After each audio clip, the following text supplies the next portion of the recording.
It's 11 p.m., and you're wiping down a counter that was already clean. The dishes are done, the floor is vacuumed, but your hand keeps moving in slow circles, because if you stop, something inside you starts screaming. You tell people you just like a tidy home. You laugh it off. You call yourself a neat freak, organized, particular. But nobody knows what it actually costs you to keep this place looking effortless. Here's what nobody in your life is brave enough to say out loud. Your cleaning isn't about the house. It never was. And if you stay with me, I'll show you exactly what your hands are really trying to fix. If your chest just tightened reading that, drop a comment below with one word, mine. Not for the algorithm, just so you know there are other people out there quietly scrubbing the same invisible wound. Because what looks like discipline on the outside is often a cage on the inside. And the cleaner the cage gets, the harder it becomes to admit you're the one still trapped in it. Cleaning calms your nervous system faster than anything else you've tried, faster than therapy, faster than deep breathing, faster than every wellness app you've ever downloaded and abandoned after 3 days. Because when your hands are moving, your mind can't spiral. The rag becomes a rhythm. The spray bottle becomes a metronome. And for 20 minutes, you finally feel something that almost resembles peace. This is the part nobody tells you. Compulsive cleaning is a regulation strategy. It's your body trying to outrun a feeling it was never allowed to sit with in the first place. The mess on the counter isn't the enemy. The mess you can't see is. The one behind your ribs, the one in your throat, the one that shows up right before bed when the house finally goes quiet. Take Rachel. Every night after work, she reorganizes the same kitchen drawer she reorganized yesterday. She doesn't know why. She just knows that if she sits down on the couch, the tears come. So she keeps moving. She wipes the stove, she aligns the spice jars, she sprays something lemon-scented into the air like she's performing an exorcism on her own life. That's the mechanism. External order becomes a substitute for internal safety. You can't control your feelings, so you control the coffee table. You can't fix your childhood, so you fix the throw pillows. The first pattern hiding under all of this is control. Real life is chaos. People leave, jobs end, your own body betrays you at the worst possible times. But this countertop listens. Picture Ethan after a brutal meeting where his boss publicly tore apart his work. He gets home, drops his bag, and immediately starts organizing his hall closet. The closet didn't need it. He did. Control through cleaning gives you a rigged game where you always come out on top. The dust loses, the clutter loses. For a moment, you get to feel like a god in a kingdom the size of your apartment. But gods don't rest, and neither do you. Because the second something shifts back into disorder, the shame creeps in again, whispering that you're slipping, that you're falling behind, that you're not enough. The second pattern is anxiety management dressed up as productivity. Your hands shake, your thoughts race, so you grab a broom, because nobody ever looks weak while cleaning. Olivia does this every Sunday. The second her boyfriend's family confirms they're coming over, her heart starts pounding. By 6 p.m., she's scrubbing baseboards nobody will ever look at. She tells herself she wants it to be nice for them, but really she's trying to clean away the anxiety of not being accepted. Every streak-free surface is a small plea to be seen as good enough. That's the quiet tragedy of it. You're not preparing the house for company, you're preparing yourself for judgment. And if the house is perfect, maybe they'll miss all the places you secretly aren't. The third pattern is the hardest to admit. Cleaning becomes a mask for depression. Not the slow, heavy kind you see in movies, the high-functioning kind, the kind that still pays taxes and shows up to brunch. You wake up hollow. You move through the day on autopilot. But the house gleams, and because the house gleams, nobody asks if you're okay. Your spotless kitchen is your best alibi. Tell me in the comments if you've ever used a clean home to hide how tired you actually are. The deep kind of tired. The kind that doesn't get fixed by a weekend off. The fourth pattern is perfectionism wearing a domestic costume. You learned early that being good meant being neat, that love was conditional on how clean your room was when your parents walked in. So now, as an adult, you equate a dirty sink with a moral failure. A crumb on the floor feels like a personal attack. You're not cleaning a house, you're defending a reputation you built at age 7. Think of Madison, who can't invite friends over unless her place is immaculate. She cancels plans 3 times in a row because the apartment isn't ready, even though nobody would have judged her anyway. Perfectionism doesn't protect you from rejection. It just makes sure you reject yourself first. You become the harshest critic in the room, so nobody else gets the chance to beat you to it. The fifth pattern is something darker. Cleaning becomes a quiet way to punish yourself while looking admirable. Every hour on your knees scrubbing tile is an hour you don't have to sit with who you are. Picture the exhausted mom at midnight reorganizing the pantry while her husband sleeps. Picture the single guy vacuuming his apartment at 2 a.m. because he can't face the silence of his own bed. Motion becomes medication. If you stop moving, you might feel. And feeling, for people like you, has historically been the most dangerous thing you could do under your own roof. So you stay busy, always productive, always tidying. The world calls you responsible, when really you're just a nervous system that figured out how to survive by never sitting still. The sixth pattern is boundary building through sterilization. When you can't tell people no, you can at least tell a stain no. When you can't kick a toxic person out, you can at least kick out every trace of them. Think of Tyler. His mother constantly criticizes his life choices. He can't confront her, he can't cut her off, but the moment she leaves his apartment, he deep cleans every surface she touched. That's not a disorder, that's grief. A quiet ritual of reclaiming your space after someone walked through it and made you feel small.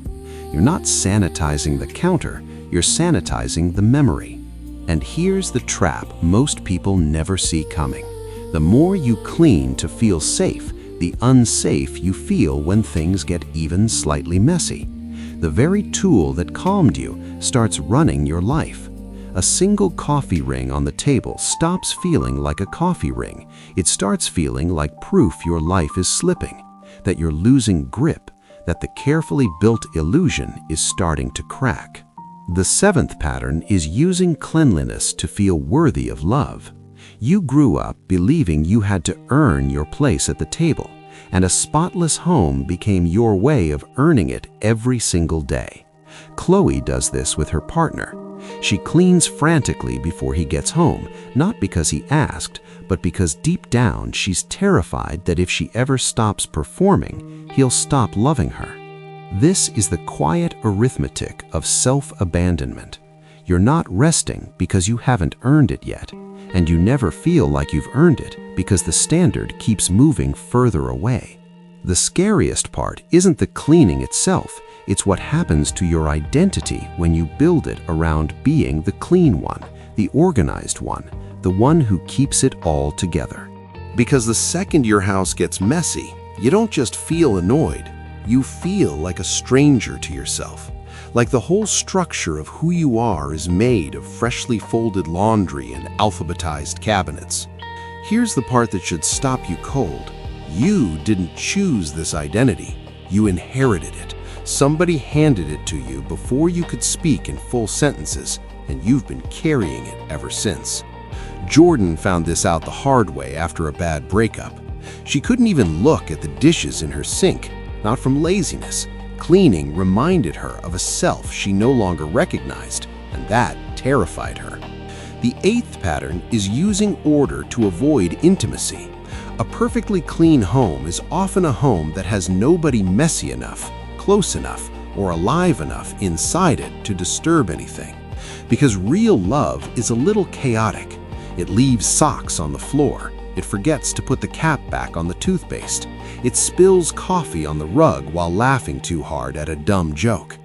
And if you can't tolerate a fingerprint on the fridge, how are you supposed to tolerate a whole human being? Someone who loves you loudly, someone imperfect, someone standing in your kitchen.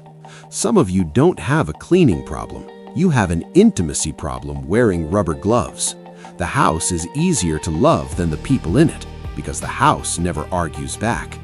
If that sentence hits somewhere private, pause the video and sit with it for 10 seconds. Don't scroll past. Don't reach for a rag. Just let that truth land in your chest without trying to scrub it off. Now, the deeper question, where did this start? Because no baby comes into the world believing her worth depends on a polished countertop. Something taught you that. Someone wired this into you. A lot of this begins in a house where the grown-ups were unpredictable, but the chores were constant. You couldn't control the yelling, you couldn't control the drinking, but you could fold the towels.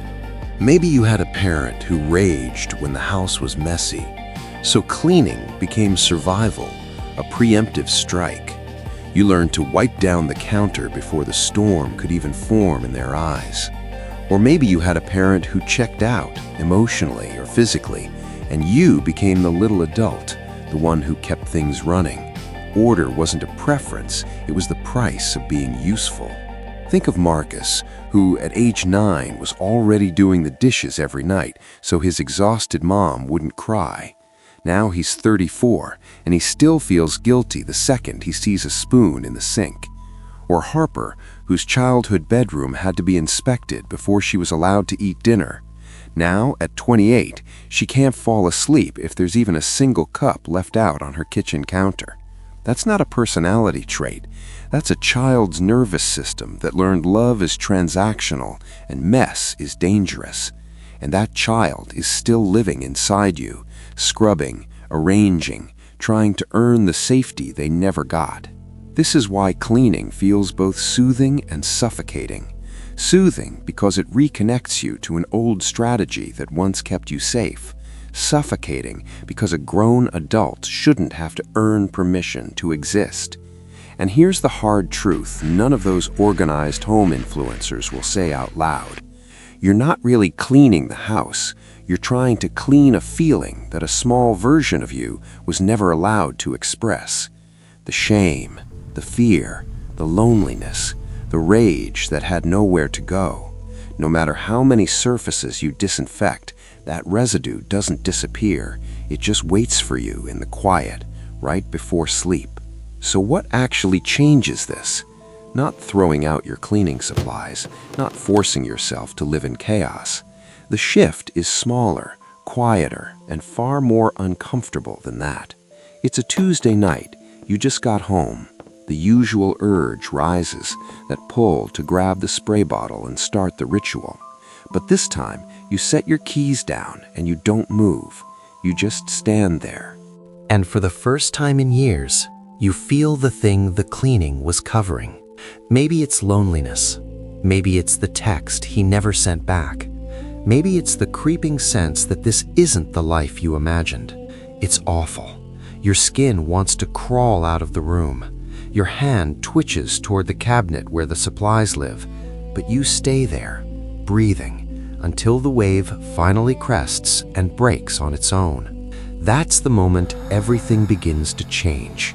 Not because you cleaned, because you didn't. You proved to your nervous system that the feeling wouldn't destroy you, that you could be still and survive it.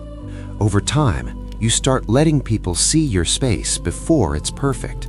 You invite a friend over on a Tuesday. There's a sweater on the couch, a mug on the table, and the love in the room feels bigger than the mess. You learn that rest is not laziness, that stillness is not failure, that a home is supposed to hold you, not audition for your approval every single night before you're allowed to sleep. If any of this is landing, type the word home in the comments. Not the house kind, the self kind. the one you're still learning to come back to without a checklist in your hand. Because the goal was never a spotless life. The goal was to feel safe inside your own skin, with or without a vacuum running in the background. And that's a kind of clean no product can give you. Here's the hard truth. The most exhausted people in the world are not the ones with messy houses. They're the ones who never let themselves stop performing cleanliness long enough to feel what's actually wrong. You are not a maintenance schedule. You are not your routines. You are the person underneath all that motion, the one who has been quietly begging for permission to just sit down and be human. So tonight, when the urge hits, try something radical.